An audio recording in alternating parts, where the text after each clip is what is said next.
સુરક્ષિત જલમાર્ગમાં હાલના સમયે અનેક ઘટનાઓ બની છે। ભારતીય દરિયાકાંઠાથી અંદાજે 700 નોટિકલ માઇલ અને એમવી કેમ્પ પ્લુટો પર તાજેતરનો ડ્રોન હુમલો થયો।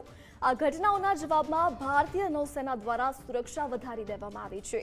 ત્યારે ઘટનાઓને લઈને ગુજરાત ફર્સ્ટની ટીમે પૂર્વ નેવી પેટી ઓફિસર મનન ભટ્ટ સાથે વાતચીત કરી। ત્યારે આવો સાંભળે શું કહી રહ્યા છે ઓફિસર।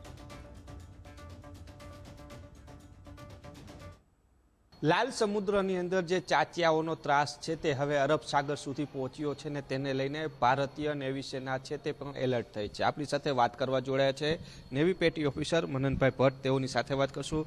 મનનભાઈ, જે રીતના હુમલાઓ થયા છે ભૂતકાળની અંદર તાજેતરમાં જ ને જે રીતના હવે સુરક્ષા વધારવામાં આવી છે, આપ કઈ રીતના જોવો છો ને હજી પણ કયા કયા પ્રકારના ખતરાઓ છે, શું કહો છો?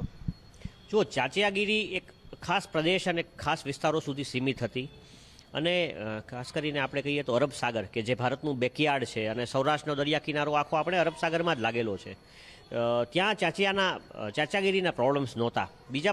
બીજી વાત એ હતી કે ચાચિયાગીરી એટલે કે ચાંચિયાઓ જહાજો પર બોટ લઈને હુમલો કરે, જહાજ પર ચડી જાય, એના પર લાંગરે અને એના લોકોને બાન બનાવે અથવા લૂંટી લે, આવું બનતું। પણ ચાંચિયાઓના હાથમાં જ્યારથી ઈરાને ડ્રોન પ્રોડક્શન બહુ મોટે પાયે શરૂ કર્યું છે અને ત્યાર પછી ઈરાનના બેકિંગથી, એટલે ઈરાનને અમેરિકા સામે વાંધો છે અને બીજા પણ ઘણા દેશો સામે, ખાસ કરીને સાઉદી અરબ સામે વાંધો છે, તો આ બધા કારણોસર ઈરાને એનું ડ્રોન પ્રોડક્શન વધાર્યા પછી, કેમ કે તકનિકી રીતે ઈરાન અને બીજું તુર્કી, આ બે દેશો ઘણા મજબૂત હતા અને ડ્રોનના માર્કેટમાં, ખાસ કરીને ડ્રોન્સ હવે જ્યારથી ચાચિયાઓના હાથમાં આવ્યા છે, માર્કેટ જ્યારથી ઓપન થયું છે, ચાઇના પણ બહુ બધા ડ્રોન્સ બનાવે છે।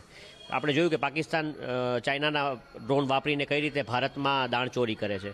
તો આ જે ડિસ્ટ્રક્ટિવ ડ્રોન્સ એટલે કે જે હુમલાઓ માટે વપરાય, જેની અંદર તમે એક્સપ્લોઝિવ ભરી શકો, એવા ડ્રોન્સ, દારૂગોળાવાળા ડ્રોન્સ જ્યારથી ચાચિયાઓના હાથમાં આવ્યા છે ત્યારથી ચાચિયાની ઘટનાઓ આતંકવાદ તરફ ક્યાંક ને ક્યાંક પ્રગતિ કરી રહી છે। અને આ પરિસ્થિતિમાં એટલું તો ચોક્કસ છે કે ઇન્ડિયન ઓશન રીજન એટલે કે અરબ સાગરથી લઈને આખો જે ઇન્ડિયન ઓશન રીજન છે તેની પ્રાઇમરી સુરક્ષાની જવાબદારી ભારતીય નૌસેનાની, ઇન્ડિયન નેવીની છે। એટલે ઇન્ડિયન નેવીએ પોતાનું પેટ્રોલિંગ સુદૃઢ કર્યું છે। પછી એ 3 થી 4 ડિસ્ટ્રોય અને કોર્વેટ્સ અને ફ્રિગેટ્સ ઇન્ડિયન ઓશન રીજનમાં પેટ્રોલિંગ માટે મોકલી દીધી છે, અરબ સાગરમાં પેટ્રોલિંગ માટે મોકલી છે। ઇન્ડિયન ઓશન રીજનમાં તો ઓલરેડી આપણા જહાજો તૈનાત સતત રહે છે, સબમરીન્સ તૈનાત રહે છે, જેથી કરીને કોઈ અનટોલ્ડ ઇન્સિડન્ટ ન થાય, સિક્યુરિટી આપણી જવાબદારી છે। પરંતુ અરબ સાગરમાં આ ઘટનાઓ બન્યા પછી આપણે સફાળા જાગ્યા છીએ અને પેલું જે એક જહાજ પર જે એમવી કેમ્પ પ્લુટો પર જે હુમલો થયો અને તેના પર એ અટેકને નેવીએ પોતે સ્ટેટમેન્ટ આપીને કહ્યું કે આ એક હવાઈ ડ્રોનનો હુમલો છે। એટલે કે જ્યારે માનવરહિત વિમાનો, માનવરહિત એવા બોમ્બ્સ, એનો ઉપયોગ જ્યારે થવા માંડ્યો છે આ પરિસ્થિતિમાં, ત્યારે નૌસેનાએ પોતાની કોસ્ટગાર્ડની સાથે મળીને આ વિસ્તારોમાં સઘન સુરક્ષા વધારી છે અને પેટ્રોલિંગ વધાર્યું છે, જેથી આપણને એનું વેક્ટર હજી સુધી ખબર નથી। વેક્ટર એટલે કે આ હુમલો કઈ દિશાએથી થયો અને એક્ઝેક્ટલી એમાં કોનો હાથ હતો એ હજી સુધી સ્પષ્ટ નથી થયું। એટલે એ સ્પષ્ટ થઈ શકે એને માટે પણ ઘણા બધા ઇન્વેસ્ટિગેશન્સ ચાલુ છે, વળી પેટ્રોલિંગ વધાર્યું છે।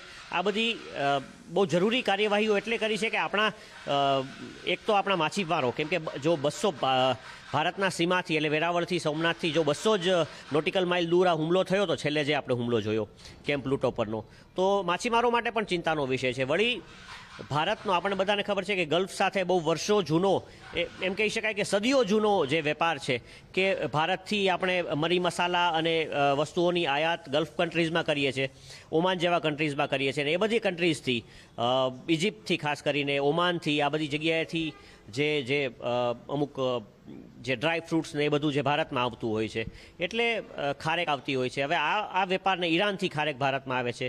આ બધું કંઈ બહુ મોટા શિપિંગ જહાજોમાં નહીં, પણ એક મોટી સાઇઝના ટ્રોલર્સ કે જેની અંદર આપણા સૌરાષ્ટ્રના દરિયા કિનારા ખારવા ભાઈઓ, માછીમારો, એ લોકો મોટા જે પૈસાવાળા ખારવા છે, જે મોટા ટ્રોલર્સ ઓન કરે છે, એ લોકો ઇન્વોલ્વ છે, નહીં કે વૈશ્વિક મોટી શિપિંગ કંપનીઓ। વૈશ્વિક શિપિંગની વાત કરીએ, મોટા શિપિંગ્સની વાત કરીએ તો ભારતનો હિસ્સો આઈ થિંક 14% વધારે નથી, એ તો ઇન્ટરનેશનલ કંપનીઝ છે। અને એને માટે જ અમેરિકાએ, તમને ખ્યાલ હશે કે એનું એક આખી ફ્લીટ રવાના કરી છે અને એટલાન્ટિક કરીને એક મિશન ને એમણે એને માટે એક્ટિવ કર્યું છે કે જેથી આ ઇન્ડિયન ઓશન રીજનની અંદર હાઉથીઝ જે હુમલાઓ કરી રહ્યા છે તેના પર કંટ્રોલ આવે। પણ અરબ સાગર માટે ભારતે અને ખાસ કરીને આપણા લોકોનો વિશ્વાસ વેપારીઓનો, જે લોકો દરિયાપાર વેપાર કરે છે, દરિયાથી સામાન ઇમ્પોર્ટ અને એક્સપોર્ટ થાય છે, તેમનો વિશ્વાસ જળવાઈ રહે એને માટે નૌસેનાએ પોતાનું પેટ્રોલિંગ આ એરિયામાં સઘન કર્યું છે. તો જે રીતના ચાચિયાગીરીઓ જે રીતના અરબ સમુદ્ર સુધી પહોંચ્યા છે, ડ્રોન હુમલા જે રીતના થઈ રહ્યા છે, ત્યારે ભારતીય નૌસેના અને કોસ્ટગાર્ડ છે તે એલર્ટ મોડ ઉપર છે તે જોવા મળી રહ્યું છે. કેમેરા પર્સન દેવજી રંગાડિયા સાથે રહીમ લાખાણી, ગુજરાત ફર્સ્ટ, રાજકોટ.